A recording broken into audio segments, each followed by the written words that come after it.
새아침의 말씀입니다. 서울시 양천구 곰달래로 샘물결교회 이정철 목사입니다. 하나님께서 허락하신 새날 새아침 주님의 이름으로 문안드립니다. 오늘도 주님보다 앞서지 않고 성령 따라 승리하는 하루 되시기를 축복합니다. 본문 사도행전 16장 6절 15절로 가고 싶은 길 주어진 길 제목으로 말씀 전하겠습니다. 시인 겸 독립운동가 윤동주는 어린 시절 여러 갈래 선택의 길이 있었습니다. 먼저 의사로서의 길입니다. 명동학교 교사였던 부친 윤영석은 아들 윤동주가 의사가 되길 원했기에 아버지의 뜻을 따라 연희전문학교 의과대학에 입학하여 의학도의 길을 걷게 됩니다.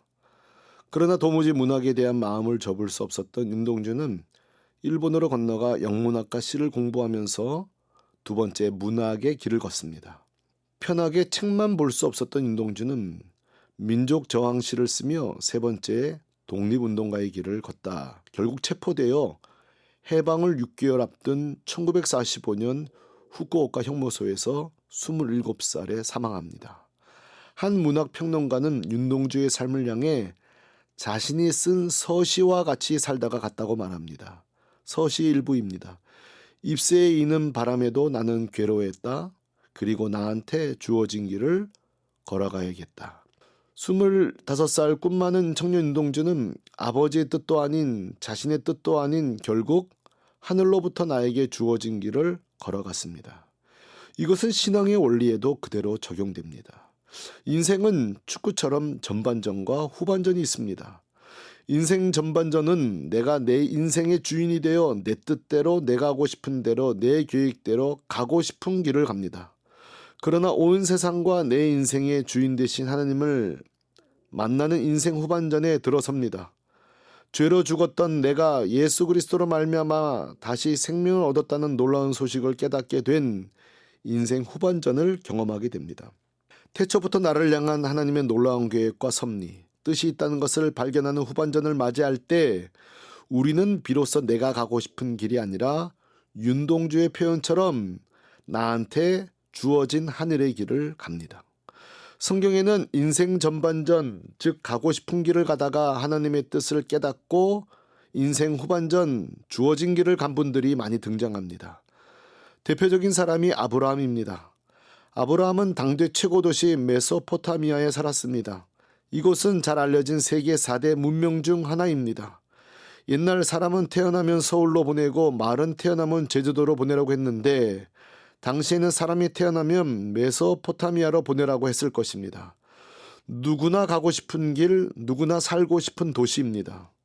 그러나 하나님은 아브라함을 본토 아비의 집을 떠나 믿음의 조상이 되는 길로 인도하셨습니다. 히브리서 11장 8절은 아브라함에 대해 이렇게 묘사합니다. 믿음으로 아브라함은 부르심을 받았을 때에 순종하여 장래 유업으로 받을 땅에 나아갈새 갈 바를 알지 못하고 나아갔으며 아멘. 아브라함은 하나님께서 자신의 백성을 만들 때 자신을 그 출발점인 믿음의 조상으로 만드시려는 뜻을 발견하자 살고 싶은 땅, 가고 싶은 길 메소포타미아가 아니라 하나님이 원하시는 길, 나한테 주어진 믿음의 길을 걸어갑니다. 가고 싶은 길이 아니라 주어진 길을 걸어간 또 한 사람은 바로 사도 바울입니다. 사도행전에 등장하는 사도 바울은 매우 주도 면밀한 사역자입니다. 사역에 항상 기승전결이 있습니다. 전도하고 교회를 세우고 그 교회를 거점으로 선교 캠프를 세우고 또 다른 지역을 전도하고 이런 식으로 고도의 전략적 사역자입니다. 사도행전 16장에서도 사도 바울은 선교 전략상 아시아 지역을 우선 선교 지역으로 삼고 북동쪽 지역을 집중 선교하려는 계획을 세웁니다. 문제는 주님은 다른 길을 준비하고 있었다는 사실입니다. 6절입니다. 성령이 아시아에서 말씀을 전하지 못하게 하시거늘 아멘. 주님께서 한 번도 이렇게 하신 적이 없기에 바울은 전혀 성령께서 막으신다는 생각을 하지 못한 채 계속 가고 싶은 길 부르기아와 갈라디아를 지나 비두니아로 가고자 고집을 피웁니다. 그러나 성령께서도 주님께서도 결코 양보하실 마음이 없습니다. 7절입니다. 예수의 영이 허락하지 아니하시는지라 아멘. 언젠가 이 부분을 성경 공부할 때 한 권사님께서 이때 아시아에 복음이 들어왔어야 한국 땅도 진작 예수 믿게 되었을 텐데 너무 안타까워하셨고 옆에 계신 권사님들도 맞아 하면서 어찌나 속상하셨는지 모릅니다. 그런데 여기서 말하는 아시아는 한국이 속해 있는 아시아가 아니라 지금의 터키 지역을 말하는데 오해를 하신 것들입니다. 어쨌든 바울이 성령님의 의도를 도저히 따라올 기미가 보이지 않자 주님께서 긴급 조치 방법을 사용하십니다. 9절입니다. 밤에 환상이 바울에게 보이니 마게도냐 사람 하나가 서서 그에게 청하여 이르되 마게도냐로 건너와서 우리를 도우라 하거늘. 아멘.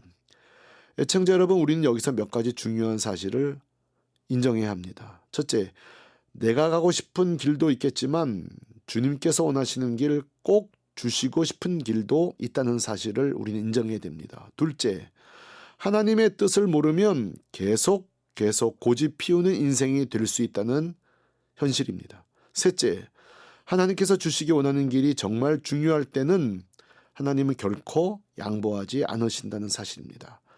넷째, 하나님은 무슨 방법을 통해서라도 뜻을 알려주시는 분이십니다.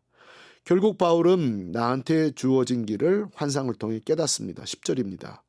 이는 하나님이 저 사람들에게 복음을 전하라고 우리를 부르신 줄로 인정함이로라. 아멘.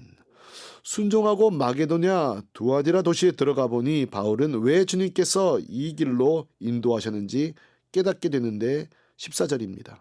주께서 그 마음을 열어 바울의 말을 따르게 하신지라. 아멘. 환상에서 보았던 대로 주께서 준비시켜 놓으신 귀한 영혼들이 바울이 전하는 예수 복음, 생명의 복음을 간절히 기다리고 있었습니다. 이처럼 우리 주변에는 인생 전반전, 즉 가고 싶은 길, 하고 싶은 일을 하다가 인생 후반전, 주님을 만난 후 예수님이 원하시는 길, 주님께서 나에게 주어진 길을 걸어가신 분들이 많습니다. 대표적인 분이 헨리 나우엔입니다. 심리학과 신학을 전공한 그는 노테르담, 예일, 하버드 대학 등등 어디든 모시고 싶은 가장 유명한 교수였습니다. 기독교 저자였으며 명강사로서 생애의 최고의 전성기 인생을 살아갑니다. 그러나 마음에 평안이 없습니다. 그렇게 기도하던 중 가장 연약한 자들과 남은 삶을 보내라는 하나님의 뜻을 알게 됩니다. 즉, 가고 싶은 길목에서 나한테 주어진 길을 발견하는 순간입니다. 모든 동료 교수들이 만류에도 불구하고 캐나다 토론토 장애인 공동체인 데이브 브레이크에 들어가 1996년 9월 심장마비로 천국에 갈 때까지 장애우들과 친구로 살아갑니다. 그는 이렇게 말합니다. 그동안 나는 내가 원하는 길, 화려한 길, 오르막길만 걷고 싶었습니다. 그러나 내 영혼의 선장이신 예수 그리스도와 함께 가장 낮은 내리막길을 걷게 되었습니다. 또 한 사람은 일본 동경 생명의 떡교회 김명수 선교사입니다. 그의 인생 전반전은 요리사로서 엘리트 대학과 최고 호텔에서 근무 중 요리를 더 배우기 위해 일본으로 갔다가 거기서 예수를 믿고 선교사요 목사로서 인생 후반전을 살아갑니다. 벌써 2개의 교회를 개척하고 세운 귀한 선교사의 길, 요리를 통해 나에게 주어진 주님의 길을 걸어가고 있습니다. 사랑하는 애청자 여러분, 하루하루 나의 삶 속에서 주님의 뜻을 발견해서 내가 가고 싶은 길이 아니라 나한테 주어진 길을 걸어가는 복된 그리스도인의 삶 되시기를 축복합니다. 아멘. 새 아침의 말씀, 서울시 양천구 곰달래로 새물결교회 이정철 목사였습니다.